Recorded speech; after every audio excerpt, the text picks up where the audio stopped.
गुलकार जवाद अहमद ने किसानों के लिए गाना गाया है। गाना किसाना बहुत वायरल हो गया है। भारत में इस वक्त ये टॉप पर जा रहा है। उठ उतारू किसाना हुन तू जीना है।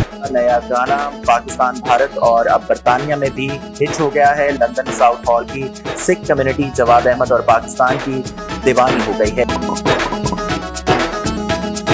उठी किसान हुन तू जीना है। Beautiful amazing and nice song. आवाज इन्हां दी मैनू बहुत खूबसूरत लगी। जवाद अहमद बहुत फेमस ने। सॉन्ग मैनू बहुत ही ज्यादा पसंद आया। पहला इंप्रेशन है ना सिंगर दे जेड़ा ਉਹ ਚਿਹਰੇ ਦਾ ਮੈਨੂੰ ਤੇ ਨਾ ਉਹ ਪਾਕਿस्तान ਦੇ ਪ੍ਰਧਾਨ ਮੰਤਰੀ ਲੱਗਾ। मैं बहुत वधिया लगा। सल्यूट है सर नू, सल्यूट। पाकिस्तान के बहुत फेमस सिंगर हैं, गाना बहुत फेमस है। किसाना बाय जवाद अहमद ते बहुत ज्यादा ही वधिया गाना लगा है। क्लैपिंग दा बन रही है।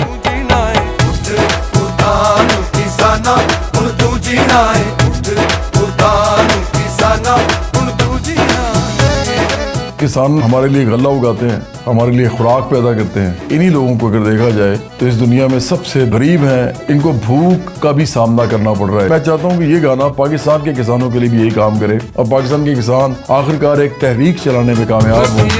आज़म सदर ते जनरल डीसी जज ते पुलिस अफसर सारे तेरा दिता खावण तुझे ना पीजे तुझे न गावे भूखे पाने सब मर जावण। ए जाकर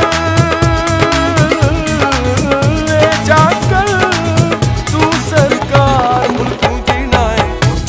उठान किसाना हुन तू जीना है।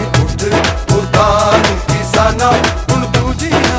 विच कचहरी चौकी थाने की अनबोल ते की सियाणे की शरारत की नवाणे सारे खज्जल खार। उठान किसाना हुन तू जीना है।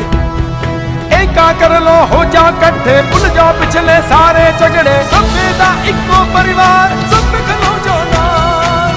उठान किसाना हुन तू जीना है।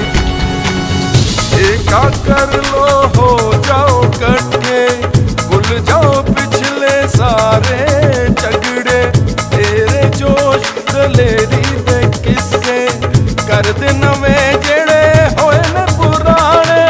दे हिम्मत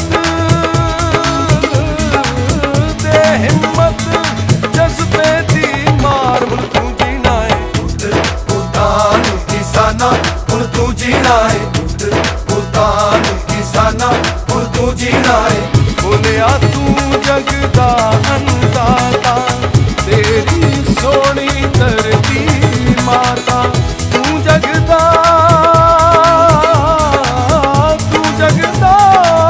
पालनहार हुन तू जीना है। उठान किसाना हुन तू जीना है। मैं लैंड रिफॉर्म्स की जो पिटिशन है इस वक्त सुप्रीम कोर्ट के अंदर उसका पिटिशनर हूँ और मैं बड़े अरसे से कह रहा हूँ कि किसी तरीके से कोई चीफ जस्टिस तो हो जो आए और लैंड रिफॉर्म्स के ऊपर केस सुने। जो चेहरा देखा चेहरे तो ਜਿਹੜਾ ਇੱਕ ਸਿਆਣਪ ਹਨਾ ਇੱਕ ਜਿਹੜੀ ਗਰਜ਼ ਜਿਹੜੇ ਆ ਉਹ ਝਲਕ ਰਹੀ ਸੀ। ਮਤਲਬ ਮੈਂ ਤੇ ਸਿੰਗਲ ਜਿਵੇਂ ਕਹਿ ਲਓ ਕਿ ਜਿਵੇਂ ਸੁਲਝੇ ਹੋਏ ਇਨਸਾਨ ਦੇ ਪੂਰੇ ਸੁਲਝੇ ਹੋਏ ਇਨਸਾਨ ਦੇ